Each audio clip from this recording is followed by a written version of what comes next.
Hey, this is Stacy from Let's Cook Y'all. Welcome back to our channel. If you're new, welcome. We're so glad you're here. We hope you enjoy the content on our channel and you'll consider hitting that red subscribe button.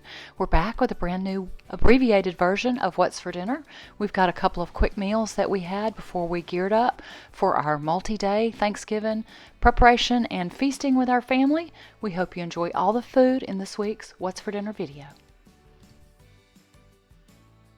I knew this was going to be a week of overeating and overindulging, so I wanted to start off with something light. This is something that I've made before. It's a new favorite. It's a one-pot cheesy Mexican lentils. The first thing we do is get some chicken bouillon going and cook the lentils, and then I take them out and use the same pan and start building the rest of the recipe. I put some chopped onion in, a whole bunch of spices that I toast and season, and then we add some garlic and then the cooked lentils back in.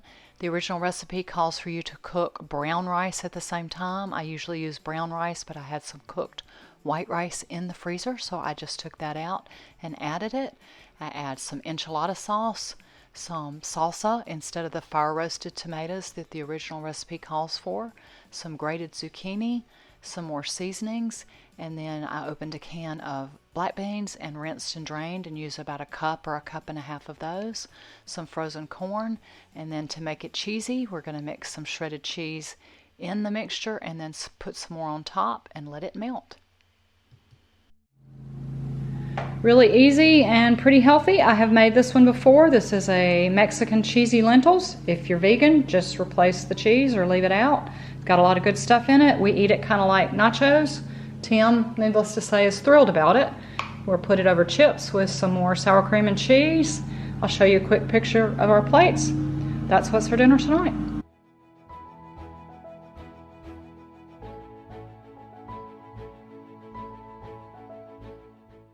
I knew I had a lot of cooking ahead, so I got Tim to help me with the next meal. I started off with just one baked potato for the two of us.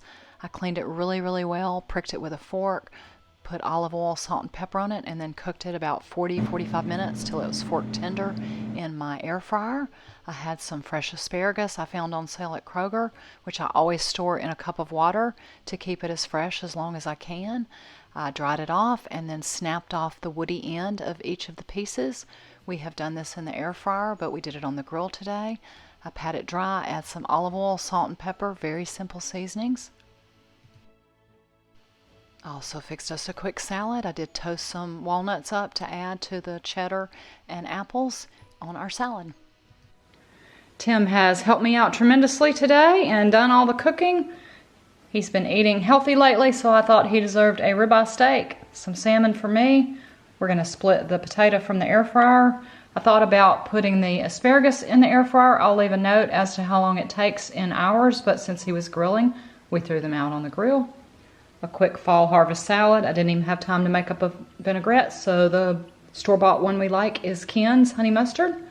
We will fix our plates. Someone in this house is very excited about this meal. Steak is what's for dinner.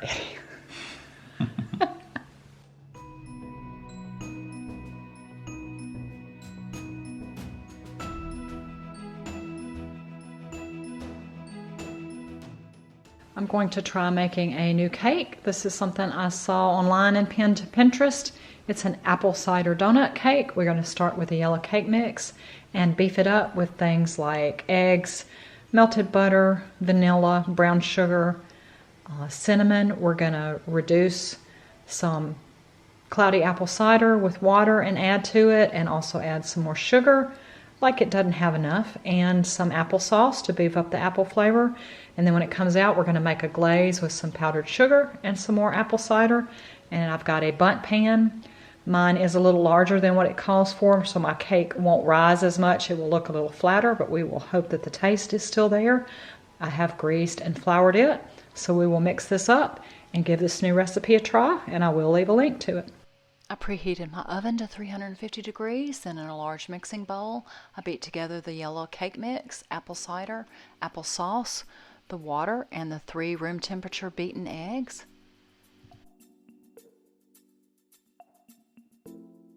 Added a 1/4 teaspoon of cinnamon, a teaspoon of vanilla, and a tablespoon of brown sugar.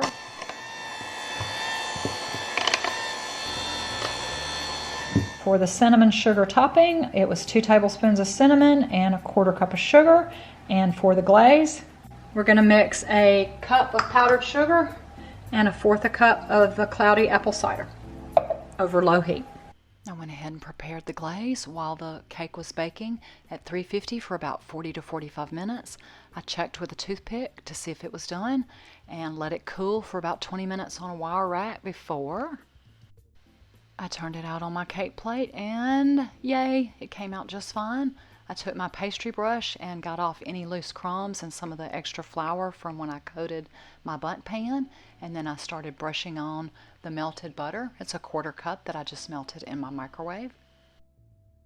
After the butter, I started putting on the cinnamon sugar mixture. I spooned as much as I could on, and then I realized that it was mostly just falling off on the sides, so I tried a combination of spooning with one hand and patting on the sides with the other. I just wanted to get all of the surface coated with the cinnamon sugar.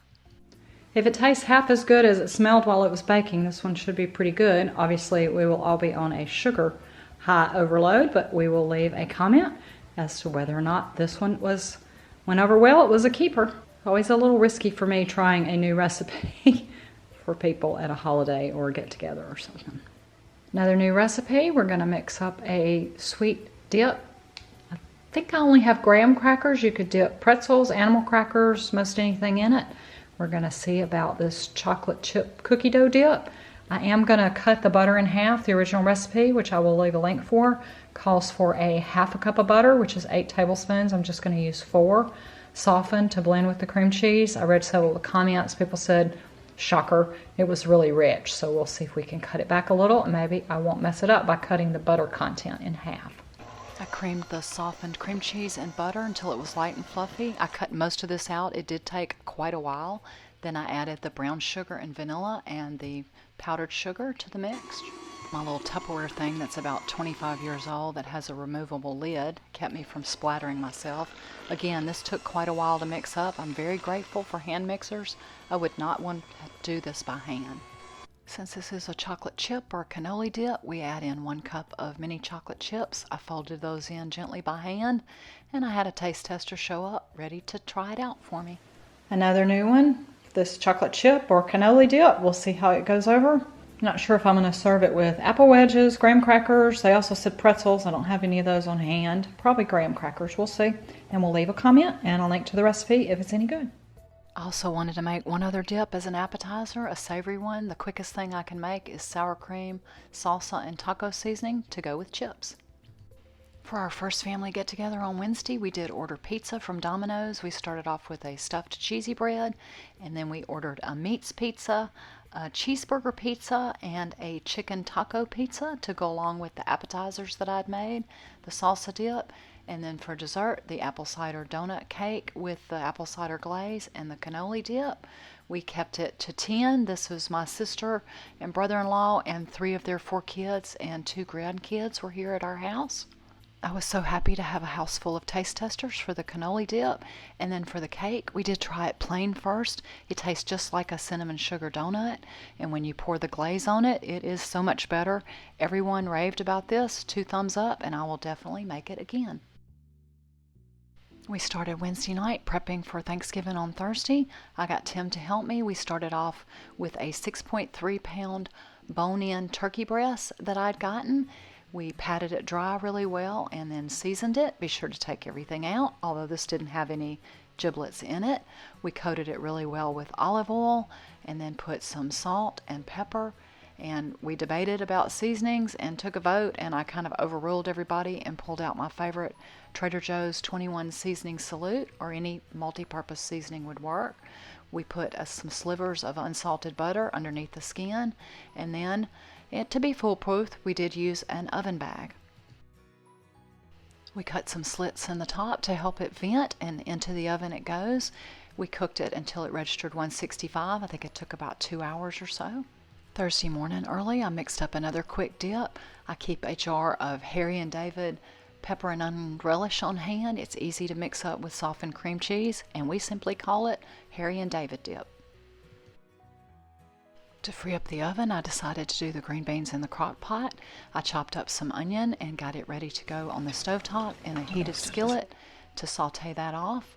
We opened up 3 cans of whole green beans and drained them and added them to my casserole crock pot. The original recipe calls for cooking 5 to 6 slices of bacon in the skillet with the onions, but I just took some pre-cooked bacon bits towards the end and added them. And then the sauce is a mixture of brown sugar, Worcestershire sauce, and ketchup, and I will leave a link to this recipe.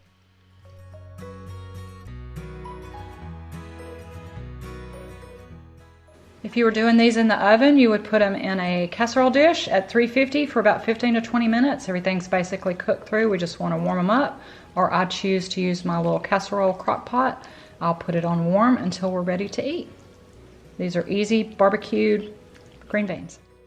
I know there's a big debate about whether you should do mashed potatoes or sweet potatoes at Thanksgiving. We're always in the sweet potato camp. So I took 3 whole sweet potatoes and boiled them on the stovetop until they were fork tender, took them out and let them cool till I could handle them, and then took a spoon and scraped off all of the peeling from my sweet potatoes.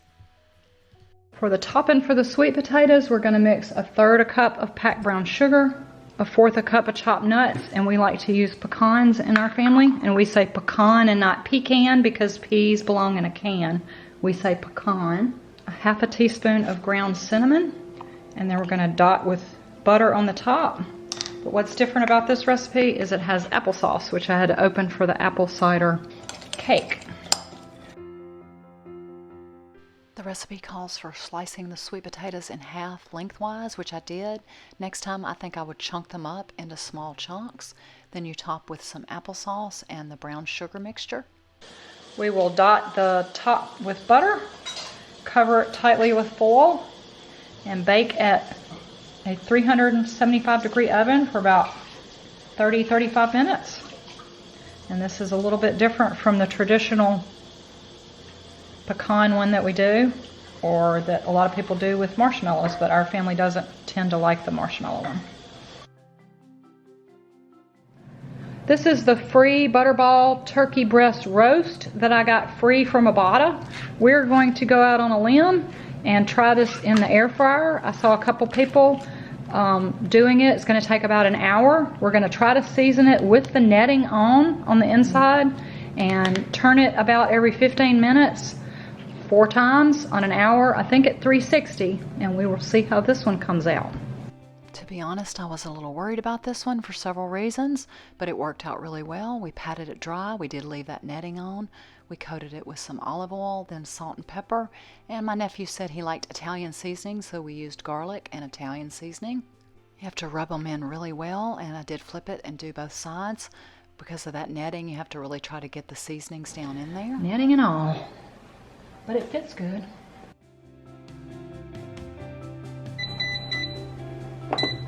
Alexa set an air fryer timer for 15 minutes.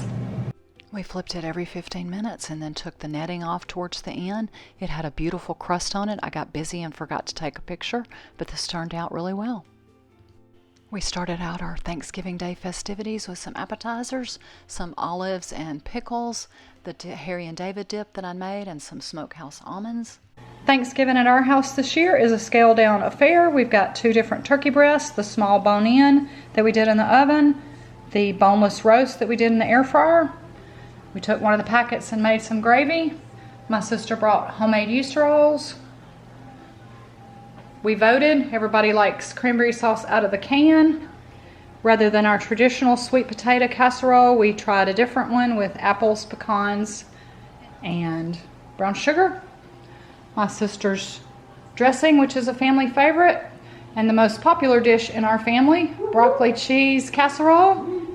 Woo, that got 3 or 4 woohoos in case you didn't hear that one. And instead of our traditional green bean bundles, we went easy. These are some easy crock pot barbecue bacon green beans. That is our family's Thanksgiving. We wish y'all a very truly joyous and blessed Thanksgiving. Happy Thanksgiving. Happy Thanksgiving. Merry Christmas. Thanksgiving Thanksgiving to me is always about the sides. I much prefer my turkey on a sandwich that evening, but the broccoli rice is always a favorite. The green beans went over well. I think I was the only one that really liked the sweet potato dish. Everyone made their plates, and we tried to vote on a winner, and we did not get a clear-cut decision. Last year, my nephew David's plate was the winner, so everybody decided while we were eating that we should post all 6 pictures of our plate and let you guys vote. So leave us a comment with whoever you thought had the best Thanksgiving plate. For dessert, we had leftover apple cider cake, and my niece Elizabeth made homemade pumpkin pie and homemade whipped cream.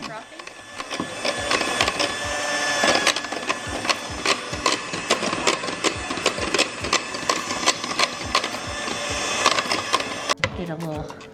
There we go. That looks like good whipped cream. Mm-hmm.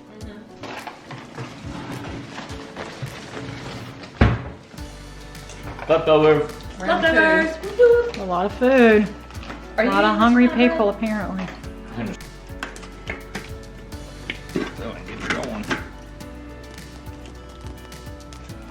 Really big sticks. The best thing about Thanksgiving to me is having the leftovers. And here's a couple of quick bloopers for you guys. Picture for every 15 minutes. Cut. Thanksgiving at our house is a scaled down affair. We've got 2 different kinds of chicken breasts, some gravy, cranberry sauce, chicken breast. Let's start that take 2. Thank you, Elizabeth. Thanks so much for stopping by and watching. Hope everyone had a wonderful Thanksgiving. We'll be back next Sunday with more regular meals. Take care. Have a wonderful and truly blessed day.